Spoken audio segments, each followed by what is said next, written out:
we could fly. Welcome to this new season of the Have a Cup of Johanny podcast.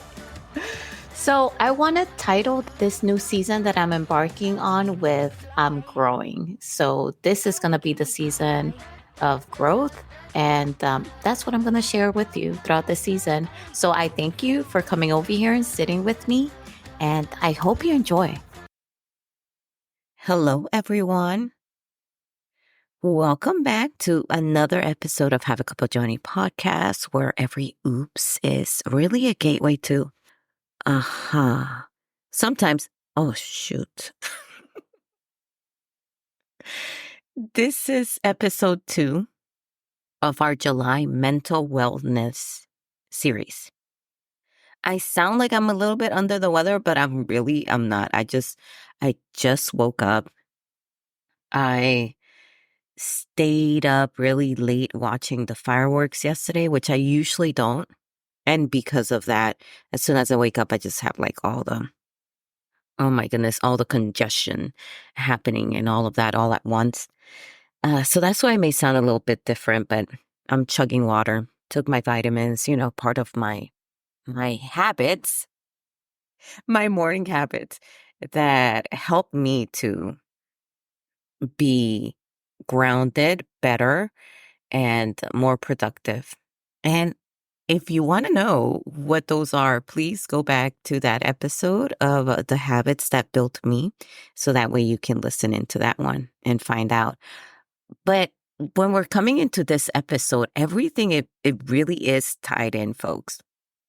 Okay, because we're talking about in July mental wellness, and really these habits that I implanted into my life have a lot to do with that, with mental wellness, with just ensuring that not just my body, but my mind and spirit as well as are all aligned. So today we're diving into the calming world of meditation and guiding recordings. And you're not going to hear me do ASMR or anything like that because I don't think I have the skills for that. But that's out there as well. So that may be something that you do.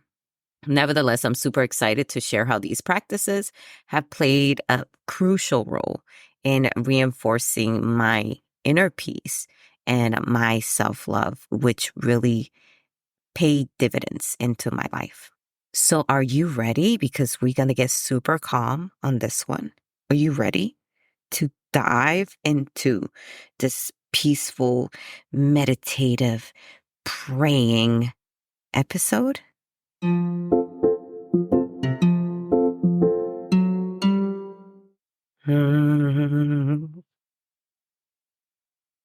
Of course you are.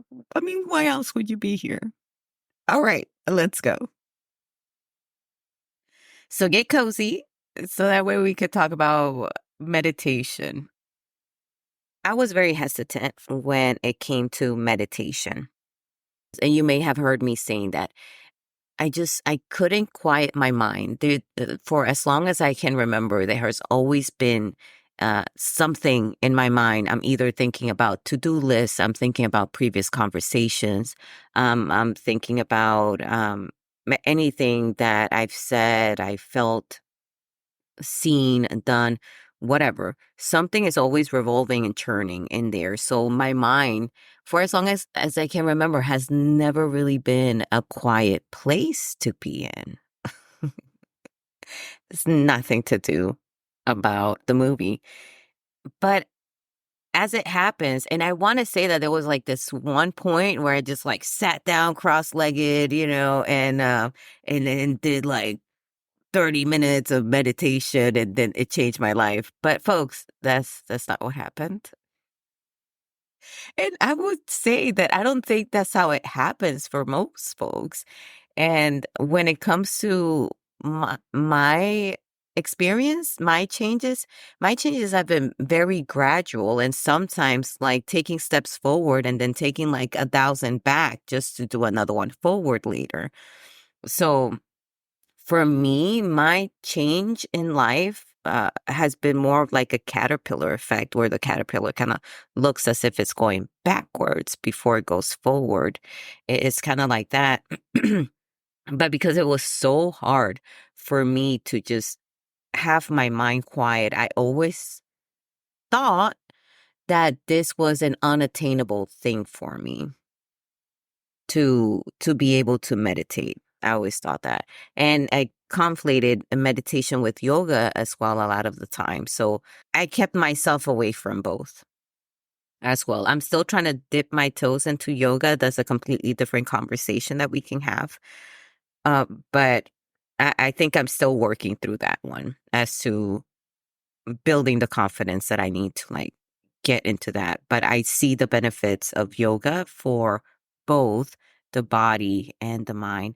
I don't know if the microphone is going to catch it, but there is thundering going on right now here in Kentucky. I'm loving it. It's like I need a cup of tea right now. I may just take a break recording and getting me a cup of tea and bringing it into the booth. This is like the perfect environment to be talking to y'all and recording in my little garage closet. I love it. I love it. This is perfect right now, folks. But yeah, so it didn't start it in a particularly stressful moment where it's like you see, right, the main character in a movie or in a book, like turn around, and then go like, that's it. I'm gonna sit for like 10, 20 minutes and no one bothers me, and then I'm gonna learn how to meditate, and then they come out of the room like, oh, like, mm-mm. No, that's not how it happened. It started for me. It really started with praying. So while I don't practice it anymore, I was a practicing Catholic, and I went through the rosary, the prayers and all of that. And I will get on my knees by my bed. That's how my grandma taught me that bit. And then I will try to be as quiet as possible and have a conversation with God through prayer. Later on, right? So let me give you a little insight into that. Later on in life, once I started to tap into meditation and reading books about meditation as well, I learned that same kind of rhythmic repetition of the rosary or certain prayers that other religions have, it creates a sort of meditation vibe in the mind and in the body where one can really reach that zen, that peace, and be able to connect with a higher being, um, whatever name you give the higher being that you believe in. But as I was figuring it out, I really started through praying. And I would notice that sometimes the voices, right? The things that were churning in my mind were louder than other days. And as someone back then who didn't understand really the whole mental wellness and mental health, I would, and that just relied heavily on just religion, the Catholic practice of religion. I equated it to the devil trying to, trying to put things in my head, or the devil trying to sway me one way or another. So that's what I equated. And then it felt more like a failure when like I gave in to the devil when I couldn't fully pray and fully invest my whole being into the prayer because I allowed the chatter in my head to get in there and keep me from really listening to quote unquote God, right? That voice from the creator. And so you see, so now looking back at that, I'm like, oh wow, okay. Uh, I was really not giving myself credit for what little I was achieving. And I think perhaps that like didn't help me in getting better at finding quiet and inner quiet and inner peace. Because if you've heard me say this before, like we should celebrate like our small wins so that keep the momentum going and you can just exploit that into a bigger win later on. But I was not doing that because I just felt like I gave in to the devil. This is a failure on my part. I need to try again later on. And I was literally like bullying myself into finding my inner peace through prayer. And it didn't quite work. And then as life happens, and I kind of like went away from the prayer side of things, and I started reading more metaphysical books, more meditation books, books that came from other trains of thoughts, other religions, other spiritual practices as well. And I started to tying a lot of things together from that self-discovery, that reading. And like I said, I was able to ascertain that the prayer in itself is also a form of meditation where one can reach that inner peace. I just, I was doing it wrong. And I say I was doing it wrong because I was chastising myself when I wasn't getting it right, as opposed to just allowing my brain, my mind to wander and then just kindly bringing it back. Because, like I've told you all, right? If you're kind to yourself, that's when habits, that's when things will stick. But if you bully yourself, if you chastise yourself, if you talk down to yourself and you're mean to yourself, it's not going to stick because your own self is going to reject that. No one wants to feel like crap inside themselves.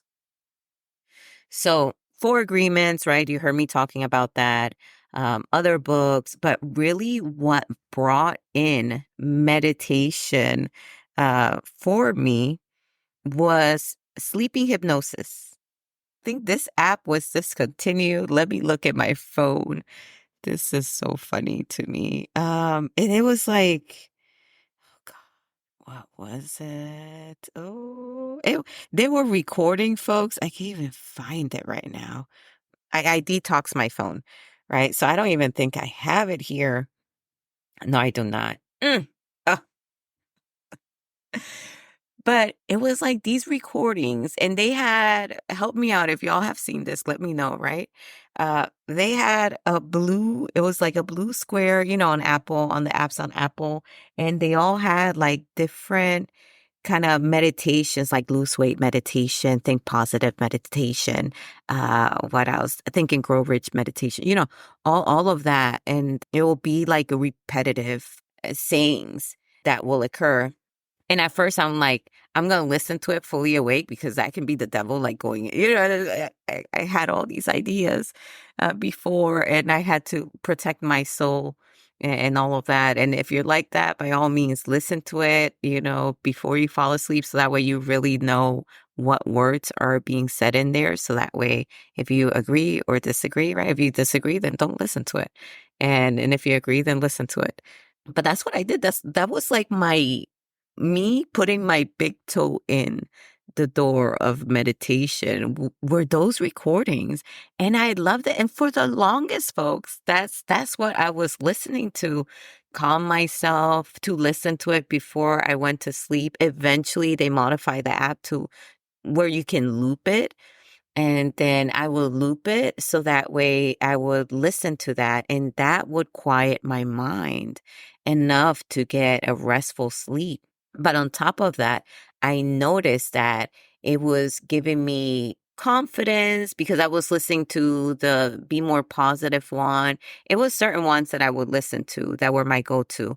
And the Be More Positive one was one that I just kept on repeat just because I don't know how I put this together in my head back then, but I just figured if I become more positive, it will help the other buckets that I have of my life. I knew that positivity was like the basis of everything. So if my basis can be a positive one, then everything that I will grow from there will be positive and then will give me confidence.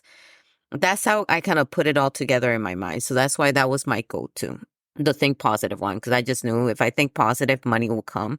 If I think positive, confidence will come. If I'm more positive, peace will come, and connections will come, and things of that nature. So that's what I did for years, to be honest with you, without calling it meditation, without calling it anything. I just knew that this was what was helping me to quiet my mind and to quiet intrusive thoughts and negative thoughts that would have hindered me from moving forward or that would have hindered me from making connections with other people. And then eventually I was like, let me try to do this while I'm awake. Because okay, as I'm going to bed, as I'm getting tired, drowsy, and sleepy, I can see it's working. But me, I'm never happy with just the status quo. Like I always want to push myself. I noticed that that's been a thing with me. And even my sister told me, she was like, you always like wanted to push boundaries. And she told me once, she was like, remember when you get your rollerblade and you learn how to ride them? Like I learned, according to my sister, I learned how to ride them very fast. I think within a day. But I wasn't happy with that. I needed to go from downtown all the way to home. And then I needed to learn also how to jump off of stairs as well. And she was like, and you just try things until you get burned. And yeah, that is true.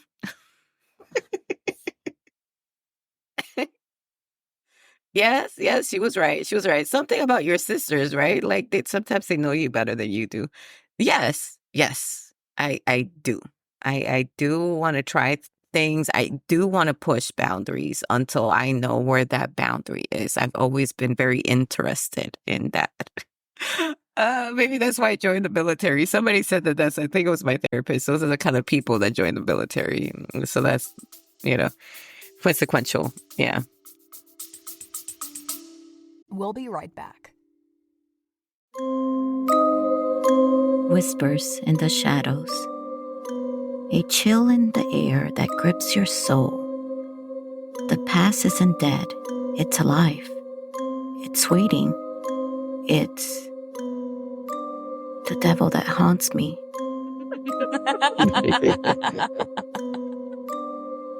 From the mind of J.E. Ortega comes a tale so chilling, it blurs the lines between vengeance and redemption, reality and nightmares. Meet Isabela, a woman haunted not just by the ghost of her daughter, but by the sins of her past. As the walls of her sanity crumble, can she escape the grip of a spectral menace? Or will her demons consume her? Dive into a world where every page crackles with suspense, where every chapter peels back the layers of a curse so profound it echoes through generations. The Devil That Haunts Me isn't just a story, it's an experience, a journey through the darkest corridors of the human heart.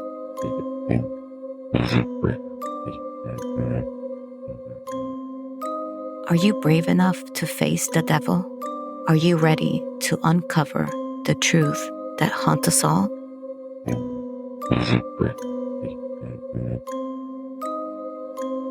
Find out in The Devil That Haunts Me, available wherever books are sold. Pre-order your copy today and confront the devil within. El diablo te espera.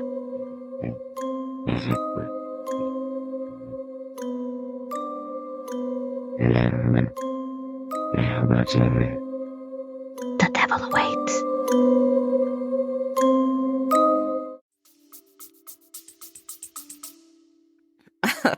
But yeah, so that was me. I was like, okay, let me challenge myself to do it wide awake and to see, what happens, just because I want to push myself and see what else I can achieve now. And it was a disaster. It was a disaster, folks. Oh my goodness. Oh goodness. When I tell you I couldn't even do 1 second with it, because let me tell you what happens. Let me tell you what happens. And if you're like me, one of those people that have like a hard time meditating, let me know. When I got quiet, everything got so loud. And that's the best way that I can explain it. Everything just got so inhumanely loud that it distracted me even more. you could hear a pin drop, and the pin drop will be super loud, and then I will move towards that sound and see what was there. If the wind was going outside, forget about it. I could hear little branch that was on the floor hitting the window. Everything just became so loud. As soon as I started to do a meditation and try to quiet my mind. And it was almost as if the elements didn't want me to do it. And I was like working against the elements, just fighting back. So honestly, like I went back to the nighttime, to the nighttime hypnosis thing. Failure is rough, people. Failure is rough, but it's not failure, right? It's I tried something and I went ahead and fell forward. And because I learned something from that. So I went back to my night hypnosis, cool. I know that works. But still, it's como una pullita. It's like this little pinch, this challenge that just stays with me because it's just something in me. I want to push myself. I want to challenge myself. And I know eventually that little pinch is going to happen again and I'm going to try again. I just know it. I just know it because I'm not going to be able to let it go. As like, I will never be able to do this because I don't see it. I don't see it in me where like I can't do something. I know that I can. I just need to figure out how. I guess that's why I've always been like that person that pushes boundaries and challenges boundaries as a kid. As it happened, I went ahead and it was like months. I want to say like close to a year. And then I started to looking into other apps. Eventually, COVID happened and Headspace came into my peripheral, my consciousness, and I was able to get the app. And I think later on, the CEO was like, I'm going to just give it for free. Oh, God bless the CEO. That was so good. I love people like that are selfless, that see that a community, a country is hurting. We all going through something collectively, and they see that they have something to give, and they put capital gains to the side in order to help people. I love that. So, of course, I already had it downloaded and I was doing the free ones. But when he did that, then I had a full array of recordings and things of that nature. And I started with the 5 breaths. That right there, the 5 breaths. And let me know if you have Headspace, let me know. That's what I started with, folks. And it's something about like achieving something and feeling like I'm the shit. I did those 5 breaths and I did it peacefully and nobody could tell me anything. I was like, I'm a meditation guru now. I got this. Obviously, I didn't. It was 5 breaths, but it was the in that I needed. It was the in that I needed. After doing those 5 breaths for so long, then I started to dip my big toe once again into other things, into other kinds of meditations that they had in the app. And I just kept pushing myself, like, let me try to do it longer. And I noticed that my sweet spot was like 30 seconds to a minute before I will like lose the thread of that quietness. And then my mind will start wandering. But when I gained that 1 minute of peace and of quiet, it was life changing. It's something about allowing that peace to embody you from the inside out that I want to cry thinking about it because it was that kind of experience. It's like a very spiritual. When people talk about being close to God, being close to their creator and things of that nature. That's what I found in that quiet of 1 minute of my life. It's like it just opens your consciousness to understand so much more. And it's almost like you see a little bit of your life unfolded and you start understanding certain things because you're finally quiet enough to be able to put the threads together. That's like the best that I can explain it. And it felt peaceful. It felt refreshing. It felt restful. And it becomes like this thing that I want to continue to attain. It's a high that you want to attain over and over and over and over. And I was hooked from those 5 breaths. I evolved into being able to do it for 30 seconds to a minute. And I was hooked. I was like, this is it. This is it. This is what will recharge me. Now, I am still not a meditation guru. I'm going to tell you that right now. I'm still not. This is an ongoing struggle with me because my mind continues to chatter quite a lot. So 30 seconds to a minute, I can do 2 minutes right now. And then my mind begins to wander. But what I have learned through meditation is to let my mind wander and to bring it back. And some days when I give myself that grace, I can do like 5-minute meditations. And it is the best experience of my life. I'm not exaggerating with you. Just to attain that quiet, that peace for 5 minutes, it is mm, lush, luxurious.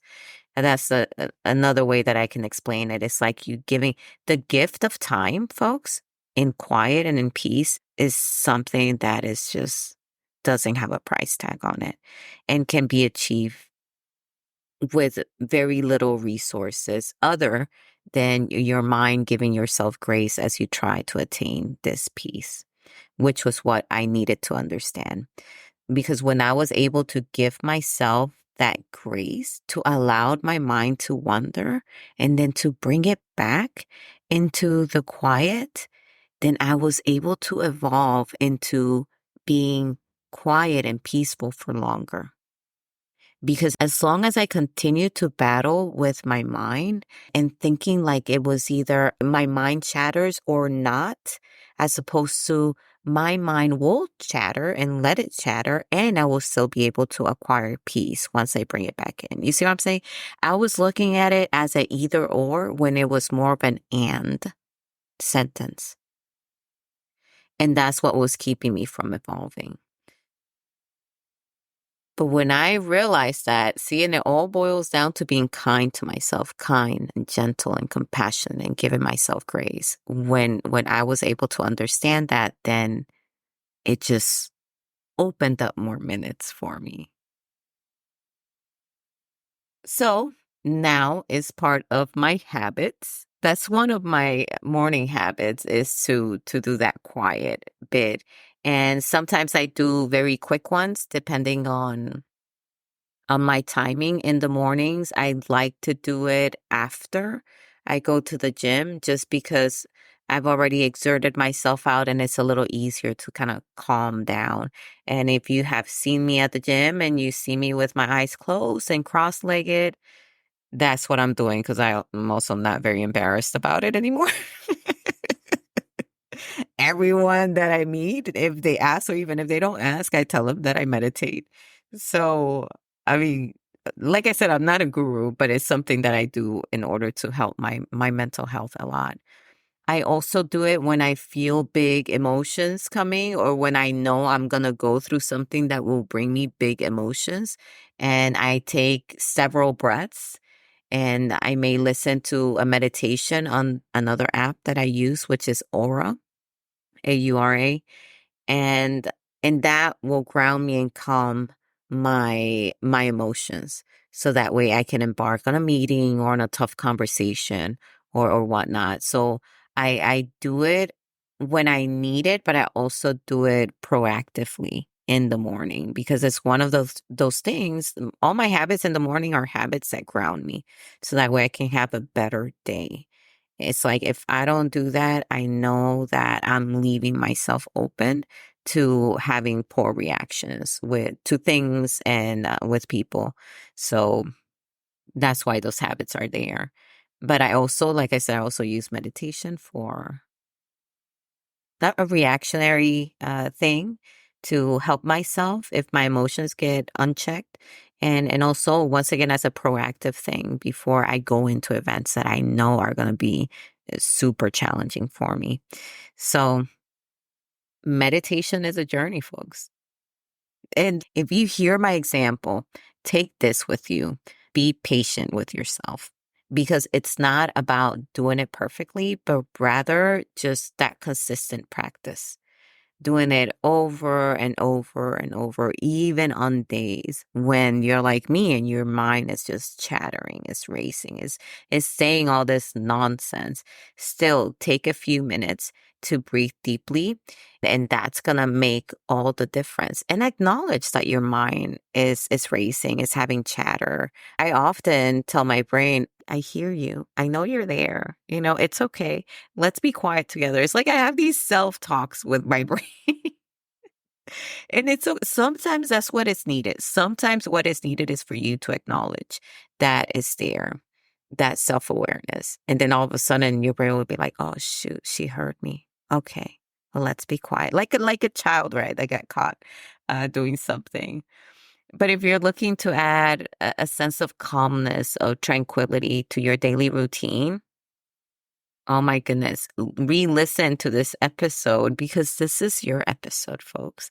And learn with me to embrace peace with meditation and guided recordings or hypnosis. Or you can tap into other practices as well to see what works best with you with your life situation, with your personality, with your abilities, because everything that I have on this podcast are lessons learned from my experiences, my point of view, my abilities. For you, that may look different. And what I'm really trying to do here is to inspire people that have encountered the things that I've encountered to tailor it to themselves so that way they're able to help themselves. Because at the end of the day, sometimes that's all you have. I hate to say it. I don't want to end it that way. Sometimes that's all that you have. Nevertheless, thank you for joining me today on this mental wellness journey. And remember to check out the links, look at the show notes because I'm going to put some things there to guide you into some of the things that I used and some of the resources that I used. And until next time, let's take a deep breath and let it out. See how easy that was? And be kind to yourself. You got this. Bye. Oh, we could fly. Thank you so much for listening. I want to hear from you. Leave me a comment, do a rating if you can on the podcast, share it with somebody you love, but most importantly, come back. See you next time. Bye.